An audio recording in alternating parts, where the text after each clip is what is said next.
What is the language of leadership?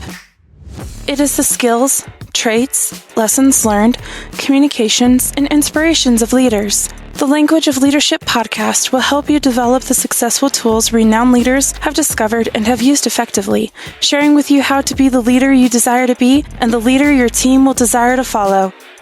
Now, here's your host, Chuck Marting.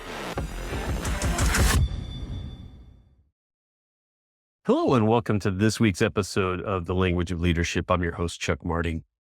And today we're going to dive into a question that every leader, whether new or seasoned, should be asking. How do I identify potential or future leaders on my team? I recently received an email from a listener asking just that. And it's an excellent question because leadership is not just about where you are today. It's about where you're going and who you're bringing with you. Developing leaders is one of the most critical responsibilities of anyone in a leadership role. You're not just building a team, you're building the future of your organization. When I read this question, I immediately thought of a story by Jack Welch, who was the legendary CEO of General Electric. Welch was known for his relentless focus on leadership development. He famously sent out a memo to incoming participants of his executive development course, directing them to prepare answers to a set of questions. And these questions were designed to test their leadership, their vision, and their potential. John C. Maxwell, in his book, The Ultimate Guide to Developing Leaders, shares those powerful questions, and I want to share them with you now. First, what would you do in the first 30 days?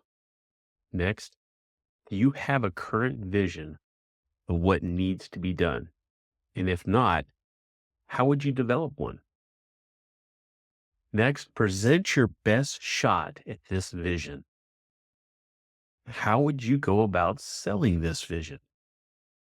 What foundations would you build upon?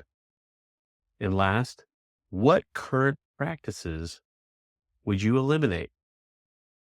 These are very good and powerful questions to see how this individual is thinking about leadership, but also the vision that he has for the company he's working for. These questions weren't just designed to gauge the intelligence or even the communication skills of the individual. These questions were specifically designed to uncover the mindset, the vision, and the problem-solving abilities of potential leaders. But here's the challenge. A great talker with poor leadership potential might fool you, while a poor talker with great leadership potential might slip through the cracks. How do we truly identify and develop potential leaders? Let's break it down. There's traits of a potential leader, and John C. Maxwell emphasizes this and goes beyond and says skills and knowledge of potential leaders, they have to possess certain core traits. So as you observe your team, look for these key indicators. First, attitude. A potential leader is willing not just to work hard, but to grow, take responsibility, and face challenges head on.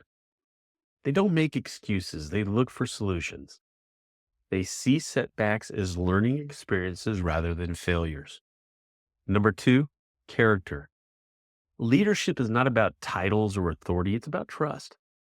A potential leader must have solid integrity, strong ethics, and a commitment to doing what's right, even when no one is watching. So without character, any leadership success is temporary. Ability. Now, while raw talent is important, it's not just about what they can do now. It's about their capacity to develop. Potential leaders show an aptitude for learning. They also show an aptitude for adapting and mastering new skills.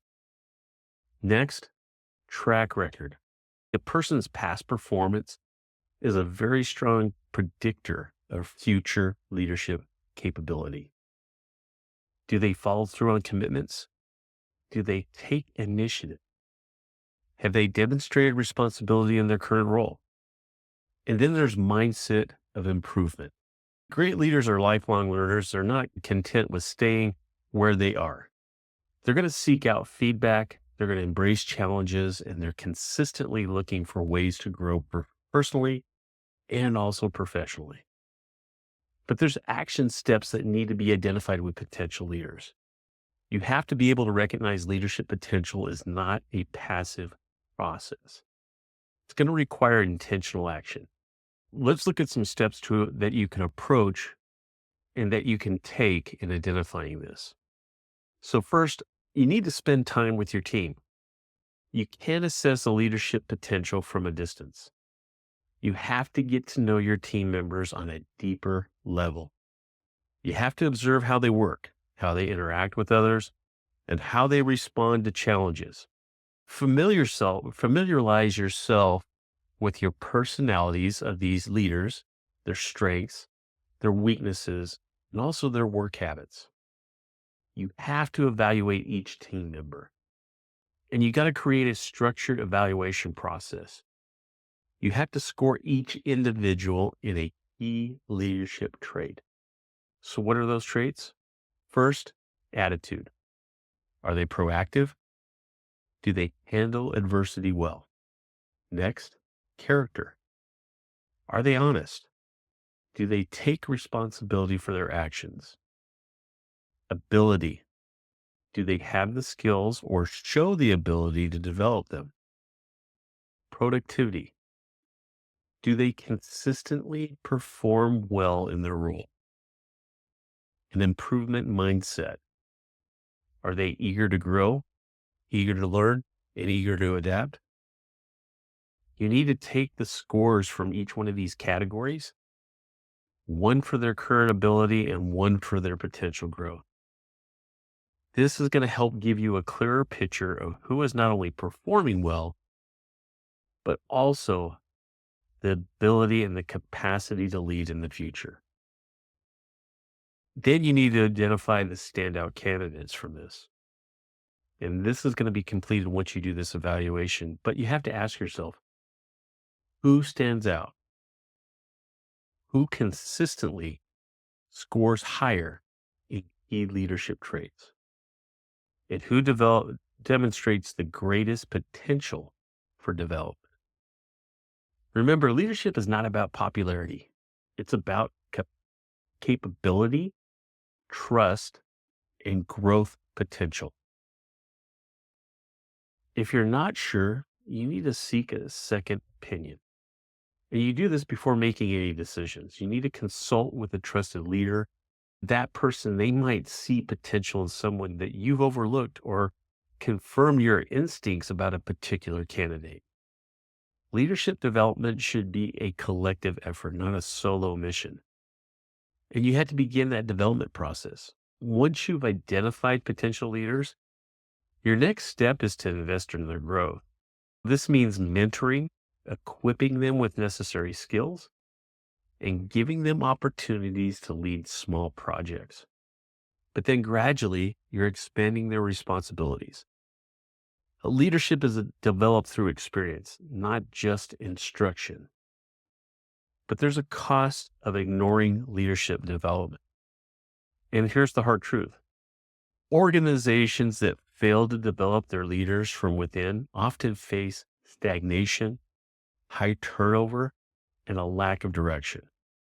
When leadership development is neglected, the organization becomes overly dependent on external hires, people who may have impressive resumes, but don't understand your culture, your values, or your mission of your team may be considered.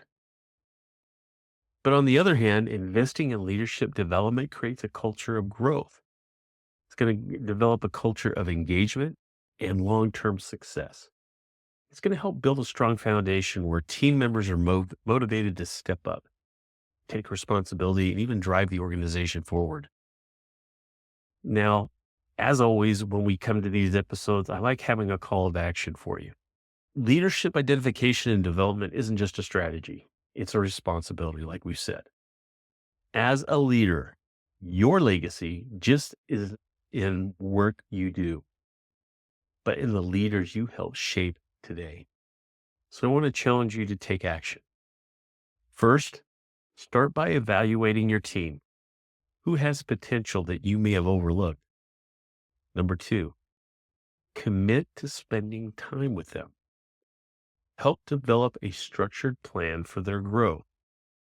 Number 3, give them opportunities to prove themselves. Leadership isn't about theory, it's about action. Now, I'm going to leave you with this final thought. The best leaders aren't found, they're developed. It's up to you to create the next generation of leadership within your team. I want to thank you for joining me on this episode of The Language of Leadership. If you found this discussion valuable, share it with someone who needs to hear it. Let's keep building strong, capable leaders together. So until next time, lead with intention, lead with purpose, and lead with vision. Take care.